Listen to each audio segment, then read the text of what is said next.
আজকে দারুণ স্বাদের একটা মুসুরির ডালের রেসিপি বানিয়ে দেখাবো। গরম ভাতের সাথে এরকম যদি একটা ডাল থাকে তাহলে আর কিচ্ছু লাগবে না। দুর্দান্ত স্বাদের মুসুরির ডালের এই রান্নাটা ভীষণই সহজ এবং ঘরে থাকা কিছু উপকরণ দিয়েই তৈরি করে ফেলতে পারবেন এই রান্নাটি। এছাড়াও কিন্তু এটা রুটি বা পরোটার সঙ্গেও খেয়ে দেখতে পারো, খুবই ভালো লাগবে। তো চলো শুরু করা যাক রেসিপিটি। Hello everyone, welcome back to my channel সোহানির রান্নাঘর। যারা এখনও আমার চ্যানেলটি সাবস্ক্রাইব করনি তারা অবশ্যই আমার চ্যানেলটি সাবস্ক্রাইব করে দিও। প্রথমে আমি এখানে একটা বোল নিয়ে নিয়েছি। বোলের মধ্যে হাফ কাপ পরিমাণের মুসুরির ডাল নিয়ে খুব ভালো করে কচলিয়ে ধুয়ে পরিষ্কার করে নিয়েছি। এখন একটা কড়াইয়ের মধ্যে দিয়ে দিয়েছি পরিমাণ মতন সরিষার তেল। তোমরা এখানে সাদা তেলও ব্যবহার করতে পারো। এখানে আমি একটা বড় সাইজের পেঁয়াজকে জিরে করে কেটে নিয়েছি। এখন তেলটা গরম হয়ে গেলে এর মধ্যে পেঁয়াজটা দিয়ে দেবো। দিয়ে খুব ভালো করে 2 থেকে 3 মিনিট পেঁয়াজটাকে ভেজে নেব, যতক্ষণ না পেঁয়াজটা একটু হালকা লাল লাল হয়ে যাচ্ছে। তো পেঁয়াজটা ভাজা হয়ে গেলে এর মধ্যে দিয়ে দেবো একটা টমেটো টুকরো করে কেটে। টমেটোটা যাতে খুব তাড়াতাড়ি গলে যায় তার জন্য দিয়ে দেবো এখানে স্বাদ মতো লবণ। দিয়ে আবারও সব কিছু খুব ভালো করে মিশিয়ে নেব। সব কিছু খুব ভালো করে মেশানো হয়ে গেলে টমেটোটাও নরম হয়ে আসলে এর মধ্যে দিয়ে দেবো 1 চামচ আদা রসুন বাটা।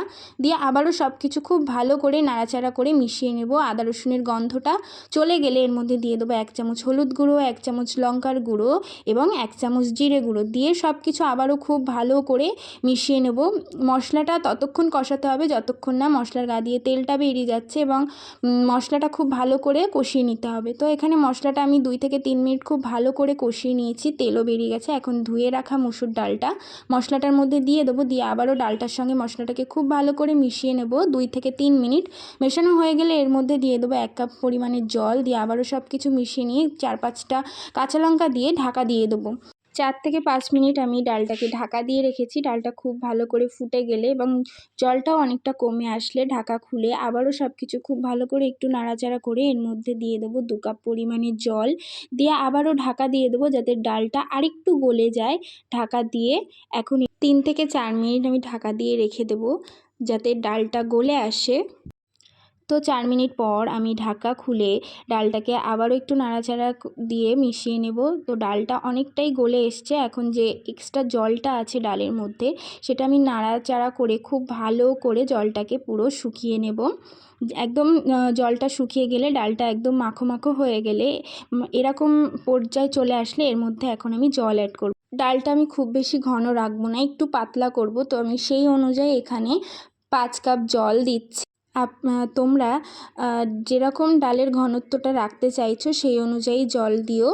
তো এখানে আমি জল দিয়ে ডালটার সঙ্গে খুব ভালো করে সব কিছু নাড়াচাড়া করে মিশিয়ে নিয়েছি। এখন আমি এর মধ্যে দিয়ে দেবো 1 মুঠো ধনেপাতা কুচি। ধনেপাতাটা দিলে ডালের মধ্যে খুব সুন্দর একটা ফ্লেভার আসবে।